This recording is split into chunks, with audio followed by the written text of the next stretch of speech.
Hi guys, welcome back to my YouTube channel. My name is Pinky. I'm an expat living here in Doha, Qatar.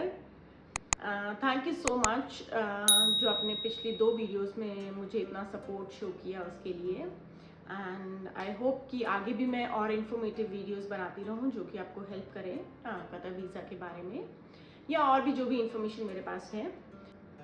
ये वाली video थोड़ी special है because मुझसे काफ़ी लोगों ने सवाल पूछा कि मैं कतर विजिट वीज़ा पे यहाँ आ तो गई पर मुझे अपना वीज़ा एक्सटेंड कैसे करवाना है और इमिग्रेशन का मेरा कैसा एक्सपीरियंस रहा। मुझसे क्या सवाल पूछे गए, इंडिया का इमिग्रेशन कैसा था, यहाँ की इमिग्रेशन ने मुझसे क्या क्वेश्चन पूछे, क्या अपडेट्स आपको मिलते हैं, बाकी सब। तो चलिए शुरू करते हैं। सबसे पहले स्टार्ट करते हैं मेरे फ़्लाइट के एक्सपीरियंस के बारे में। तो जो फ़्लाइट मैंने इंडिया से बुक की थी वो थी कतर एयरवेज़ की फ़्लाइट, पर वो पार्टनर एयरलाइन मैनेज कर रही थी। उसमें टिकट पे बहुत क्लियरली लिखा होता manage by the partner airline.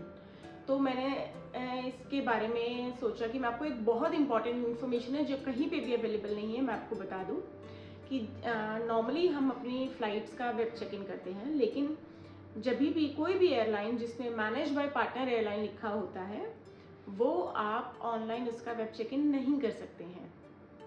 मैंने ट्राई किया, मैंने इंडिगो की वेबसाइट पे भी ट्राई किया, मैंने कतर की पे भी ट्राई किया, पर वो वेब चेक इन नहीं हुआ। तो मैंने कतर एयरवेज़ को कॉल किया, उन्होंने बताया कि मैम ये एयरलाइन पार्टनर एयरलाइन मैनेज कर रहा है, तो उस केस में आपको काउंटर से ही वेब चेक इन कराना होगा। यहाँ पर मैं इंडिगो के काउंटर पे गई थी और इंडिगो वालों ने वहीं पे मेरा वेब चेक इन किया और वहीं पे उन्होंने मुझे सीट भी वहीं पे असाइन की और जो एक्सेस बैगेज जो होता है आपको उसका भी वहीं काउंटर पे ही पे करना होता है। ये तीनों ऑप्शंस आपको वहाँ पे नहीं मिल सकते because online web check in available नहीं है। अब बात करते हैं इमिग्रेशन के बारे में।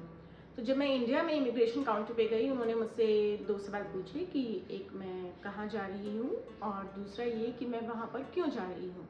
तो मैंने उन्हें बताया कि मैं दोहा जा रही हूँ और मैं क्यों जा रही हूँ बिकॉज़ मेरे हस्बैंड वहाँ रहते हैं, तो मैं उनसे मिलने के लिए जा रही हूँ। इस पर इमिग्रेशन ऑफिसर ने मेरे पासपोर्ट को चेक किया, उस पर मेरे हस्बैंड का नाम नहीं था।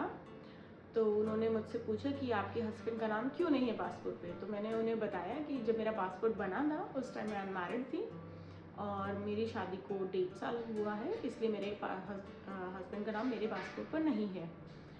तो मैंने उनको प्रूफ के तौर पे जो हमारा मैरिज सर्टिफिकेट है अटेस्टेड वाले की एक कॉपी थी मेरे पास, तो मैंने वो दिया उनको। उन्होंने वो भी स्कैन किया अपने रिकॉर्ड्स के लिए। उन्होंने मेरे टिकट्स, मेरा वीज़ा और जो मेरा हेल्थ इंश्योरेंस है वो स्कैन किया और फिर उन्होंने मुझे जाने दिया। तो इमिग्रेशन बहुत स्मूथ था, कोई ज़्यादा सवाल जवाब यहाँ पे नहीं हुए। मेरी जो फ़्लाइट थी वो इंडिगो की फ़्लाइट थी एंड 4 घंटे में मैं दोहा लैंड कर गई थी। दोहा के इमिग्रेशन पे भी मुझसे कोई ज़्यादा सवाल नहीं हुए। जब मैं वहाँ काउंटर पे पहुँची अपना इमिग्रेशन कराने के लिए, उन्होंने मेरे पासपोर्ट को स्कैन किया और उन्होंने मुझे एक कैमरा में सामने देखने को कहा। कैमरा में एक फ़ोटो क्लिक हुई और फिर उन्होंने मुझे जाने के लिए कह दिया। तो इमिग्रेशन का प्रोसेस इतना ही था दोनों साइड का मिला के। पर जैसे ही मैंने इमिग्रेशन क्रॉस किया था तो जो मेरे स्पॉन्सर थे यानी मेरे हस्बैंड, उनको एक SMS रिसीव हुआ था कि मैंने इमिग्रेशन क्लियर कर लिया है। तो ये बात आप हमेशा ध्यान रखिएगा कि जब भी आप किसी भी मिडिल ईस्टर्न कंट्री में आते हैं, जो आपके स्पॉन्सर होते हैं, जो आपको बुलाते हैं, उनको हमेशा उनके रजिस्टर्ड मोबाइल नंबर पे एक SMS रिसीव होता है जब जो पर्सन होते हैं वो इमिग्रेशन क्रॉस कर जाते हैं। अब बात करते हैं मेरे वीज़ा एक्सटेंशन के प्रोसेस के बारे में। तो मैंने अपना वीज़ा कैसे एक्सटेंड कराया। मुझे जो वीज़ा मिला था वो 6 महीने का था, लेकिन वो month on month extendable visa था। मैं फर्स्ट 30 डेज़ के लिए तो यहाँ आ गई थी, लेकिन मुझे नेक्स्ट 30 डेज़ के लिए अपना वीज़ा एक्सटेंड करवाना था। उस केस में क्या होता है कि आपको एक मेडिकल करवाना होता है अपना। इसी के रिगार्डिंग आपको एक SMS रिसीव होता है पहले, जिसमें लिखा होता है कि अगर आप अपना वीज़ा एक्सटेंड करवाना चाहते हैं, आपको मेडिकल कमीशन के ऑफिस जाना होगा। वहाँ पे जाके आपको अपने मेडिकल्स करवाने होंगे, उसी बेस पे आपका वीज़ा एक्सटेंड होगा। तो यहाँ से आप मेडिकल कमीशन जा सकते हैं। मेडिकल कमीशन में जाते टाइम आपको सिर्फ 4 डॉक्यूमेंट्स अपने साथ बहुत इंपॉर्टेंटली कैरी करने होंगे और 4th one is the most important. तो पहला जो डॉक्यूमेंट है वो है आपका पासपोर्ट, दूसरा होगा आपकी वीज़ा की कॉपी, तीसरा डॉक्यूमेंट होगा आपका जो हेल्थ इंश्योरेंस जो आपने करवाया था उसकी कॉपी, और फोर्थ जो सबसे इम्पॉर्टेंट है वो है आपके स्पॉन्सर का डेबिट कार्ड या एटीएम कार्ड, और उसका पिन आपको पता होना चाहिए। क्योंकि आप जैसे ही मेडिकल कमीशन पहुंचेंगे, आपसे फर्स्ट क्वेश्चन जो पूछा जाएगा वो ये पूछा जाएगा कि आपके स्पॉन्सर का फ़ोन नंबर आप बता दीजिए, और क्या आप उनका डेबिट कार्ड या एटीएम कार्ड कैरी कर रहे हैं। तो मुझसे पूछा गया था यही सवाल, मैंने हाँ में जवाब दिया, तो उन्होंने मुझे अंदर जाने दिया। यहाँ पे 2 अलग अलग विंग्स हैं। मेंस के लिए अलग विंग है जहाँ पे उनके मेडिकल्स होते हैं, विमेन के लिए अलग विंग है जहाँ पे उनके मेडिकल होते हैं। तो मुझे काउंटर के ऊपर भेज दिया गया अंदर जाने के बाद। उन मैडम ने भी मुझसे यही सवाल पूछा, क्या आप अपने हस्बैंड का debit card ATM card carry कर रही हैं। मैंने जवाब दिया हाँ। तो उन्होंने कुछ डिटेल्स मेरी इनपुट की सिस्टम में, मेरी एक फ़ोटो क्लिक की, और फिर उन्होंने मुझसे 100 कतारी रियाल्स की पेमेंट चार्ज कर ली। फिर उन्होंने मुझे बोला कि मेरा मेडिकल में एक ब्लड टेस्ट होगा और एक एक्सरे होगा, और उन्होंने मुझे बोला कि मैं अपने दोनों टेस्ट करवाने जा सकती हूँ। सो पहले मेरा ब्लड ड्रॉ हुआ। ब्लड ड्रॉ होने के बाद मेरा एक्सरे हुआ, और उसके बाद उन्होंने मुझे बोला कि इसकी जो रिपोर्ट है वो 1-2 दिन में आपको एसएमएस आ जाएगा, और उसके बाद आप अपना वीज़ा एक्सटेंड करवा सकते हैं। अब वेरी नेक्स्ट डे मेरे साथ क्या हुआ कि मुझे एसएमएस रिसीव हुआ कि मेरा मेडिकल में एक्सरे में कोई प्रॉब्लम है, मुझे अपना एक्सरे दोबारा देने जाना होगा। सो आई वेंट बैक अगेन। मैं दोबारा से मेडिकल कमीशन के ऑफिस में गई। उन्होंने मुझे एक रूम में डायरेक्ट भेज दिया। उन्होंने एक स्टैंपिंग किया री एक्सरे के लिए, एंड फिर उन्होंने मुझे वापस से एक्सरे करवाने के लिए भेज दिया। मैंने उनसे पूछा कोई प्रॉब्लम है, तो उन्होंने मुझे कुछ नहीं बताया। उन्होंने बोला कि जो भी होगा आपको एसएमएस आ जाएगा। मेरा दोबारा से एक्सरे हुआ। इस बार मुझसे कोई फ़ीस चार्ज नहीं करी गई थी, और एक्सरे करने के बाद उन्होंने मुझे वापस भेज दिया। मैं आपको रिकमेंड करूँगी, please don't go on Sunday. Sunday के दिन यहाँ ना जाएं। संडे को मेडिकल कमीशन खुला होता है, लेकिन हफ्ते का पहला दिन होने की वजह से काफ़ी भीड़ होती है। आप मंडे, ट्यूसडे, वेंसडे किसी भी दिन जा सकते हैं।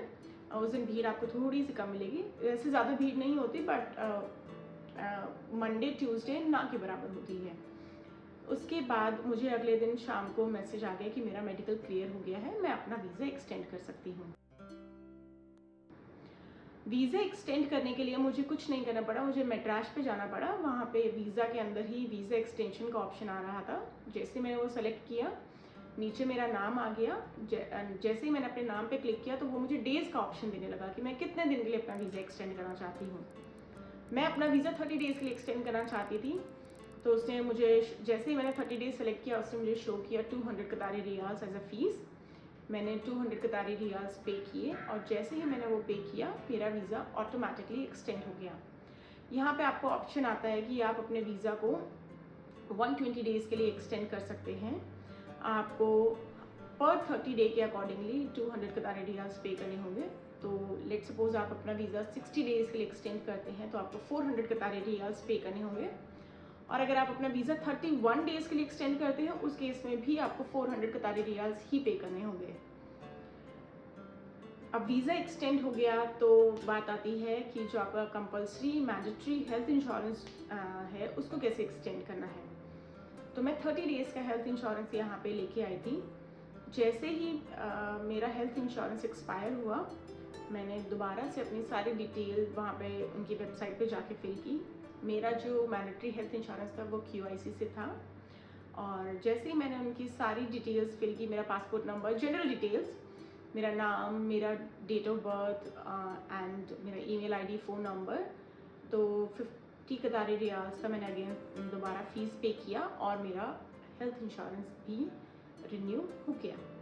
हेल्थ इंश्योरेंस के केस में इंपॉर्टेंट चीज़ ये है ध्यान रखने की कि आपका हेल्थ इंश्योरेंस जो प्रीवियस पॉलिसी है वो एक्सटेंड नहीं होगी। आपको उसकी एक्सपायरी होने के बाद ही न्यू बाय करना पड़ेगा, आप उसको एक्सटेंड नहीं कर सकते। इन माई कंपनीज़ केस ये रूल था। बाकी कंपनीज़ का आप अपनी कंपनी से चेक कर सकते हैं, उनका हॉटलाइन नंबर दिया होता है, आप उसके ऊपर कॉल कर सकते हैं, वो आपको क्लियर इन्फॉर्मेशन दे देंगे। तो ये एक बहुत सिंपल सा प्रोसेस था जिससे आप अपना कतार का फैमिली विजिट वीज़ा एक्सटेंड कर सकते हैं as per your requirement. For more such informative videos, please subscribe to my YouTube channel, like this video, share it with your friends and family, ताकि जो लोग कतर वीज़ा के बारे में ज़्यादा जानना चाहते हैं उनको हेल्प हो। एंड अगर आपके कोई भी सवाल हैं please leave them in the comment section, और you can follow me on Instagram. मेरा इंस्टाग्राम हैंडल मैंने यहाँ पे मेंशन किया हुआ है और मैं डिस्क्रिप्शन बॉक्स में भी इसका लिंक दे दूँगी। I am more active there. तो आपके कोई भी सवाल हैं, जवाब हैं, या मेरी दोहा की जर्नी कैसी रही, मैंने दोहा में क्या क्या एक्सप्लोर किया, please please please follow me on Instagram and you can see everything there. Thank you so much.